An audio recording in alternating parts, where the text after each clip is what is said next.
that was a really interesting show. The basic designer. In fact, my brother and I worked on that show. My brother was my assistant on that show. I designed the set. It was a night court, and I did the basic drawings, and we were actually building the set, the courtroom itself, and it was just primed gray. And I said, I decided that that was the color it was going to be, gray. It was perfect because there was so much color in the characters.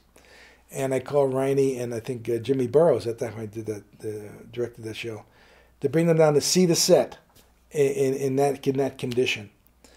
And it took them a while to agree with me about the color.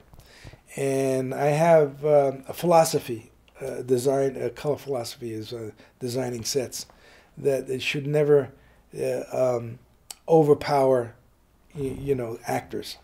It should always be in the background, sets, unless you're designing for Pee Wee Herman, where the set is the character itself.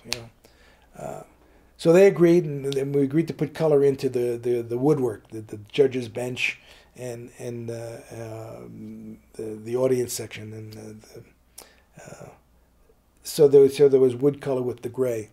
And basically that worked well because the characters were so colorful that you didn't want to take any attention away. I was in a process of choosing colors, and I decided that gray is what it should be. So you had to bring them down and get that approved. And the other thing about Night Court too is we designed the glass box, and this is also George Debe, the cafeteria. And this was another example of breaking away from the norm of television production, sitcom production, is there was a lot of interior corridors. And the cafeteria itself was a glass box, literally, with neon. You never use neon. You never use neon. And DB, he says, we can do anything sexy. That was his philosophy. That we can do anything. And that was the main philosophy with Fish, talking about the second story sets in the meeting with Danny. He says, don't worry, sexy, we can do anything, And that's a big motivating thing, is having the support of knowing that literally you can do anything.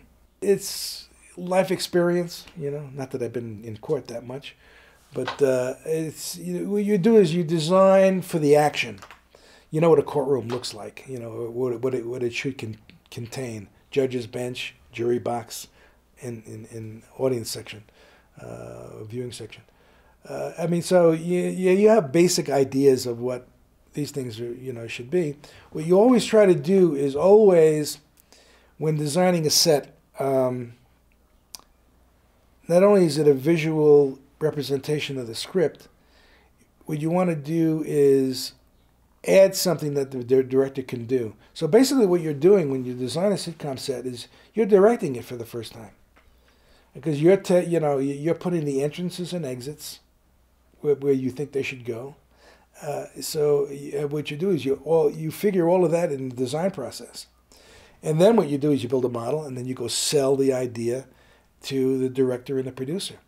And that is the part I liked the best, was presentation, is selling your concept.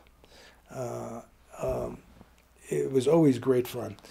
And that's a lot of things I had a lot of fun with, too, later on in my career, too, with SeaWorld and a lot of other projects where you would have to walk into a room with, 15 people and present your project, so.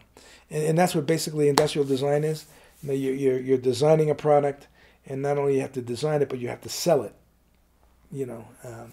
So that was one of the fun parts of being a designer.